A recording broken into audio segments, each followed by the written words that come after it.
this is Marta Scandalo, and I would like to thank you for staying with us for the next few minutes, in which we're going to get to know a sculptor. Today, we're going to meet Charles Sammut. Good morning, Charles, and thank you for having us over. What would you say about your beginnings? How did it all begin? I never thought I would make art, but when I was very young, in fact, I wanted to be an engineer, a fitter. But in school there was no class, that year, and I had to choose tailoring or carpentry, and I chose tailoring. And when I was doing the course as a tailor, that took us 4 years, we were part of our studies were to study the human body, anatomy, and also how to design clothes. So when you have a client, you can Fit the jacket? fit the jacket, and also has the opportunity to explain your customer what you want to do, or to draw to show him that you understand what you have done. That was my beginning. But I worked different jobs. And in this period, I learned like more how to weld, how to construct with metal. And when did you develop all this into the art that you have today? Then after a few years of working as a technician, there was a period of time we worked like 12, 16 hours a day. And then we stopped. We started working the 8 hours normally. And then I said, what I'm going to do? And then I remember, I went to school in the evening classes for ceramics, and I went with Gabriel Caruana to learn ceramics. And then I also went to art school to refresh my pencil drawings with Charles Camilleri. And then when in 1988, Gabriel introduced me to a very famous artist, Danish artist, Jan Allan Johnson. He came to Malta to make an exhibition, and I met him and I helped him a little bit. I had him put up the exhibition. And then to thank me, he told me, if you like to come to Denmark, I can show you more techniques. And since then, I went there, and he showed me not how we normally learn. You go and learn a landscape or doing a sculpture, you see something and you almost copy it, you interpret, or no, you interpret.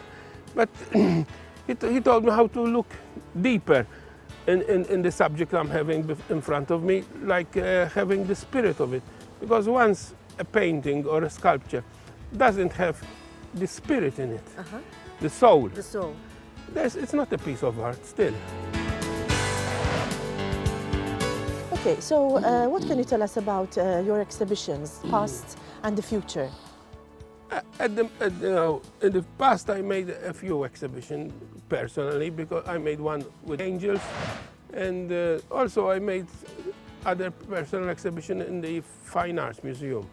And I made one in Germany, and also we organized. I started me and C now an exchange between Cyprus and Malta.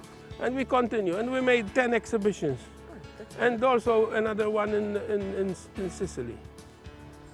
And some of your work is on the outside, spread all over. Yes, I have quite a few pieces of work in Malta, around Malta, like on roundabouts, in the National Park Taali, in Birgu, in San Anton Gardens, in Imjar, and also in Santa Lucia. And they varied from ceramics to stone, to hard multi-stones, and iron. Do you have one last piece of advice for someone who is just starting off in sculpting? First, in my opinion, you have to learn techniques. Either you decide if you are doing wood or stones or metal.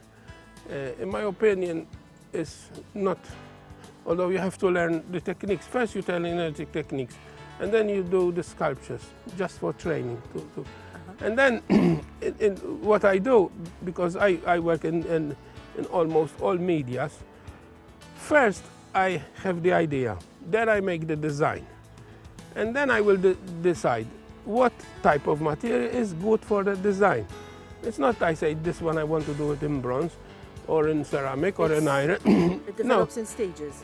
Because if I have, most of my work was ceramics in the beginning, and ceramics is very nice and help you to work in because if you make an error, you can cut it and you can add in the beginning until it dries. But if it's stone, if you cut, or wood, once you cut it, you cut it. You cannot really glue something on. But if it's something very big and very tall and need a lot of strength, you cannot make it in ceramics. And if it's for outside, you cannot make it in wood. You can, but it's not very So you have to appropriate. Although you say either I do it in iron, if I don't have that much money. If you have a lot of money, you can do it in stainless steel or bronze. That would be even better. Yes, but depends on the budget Yes. and on the design of the sculpture.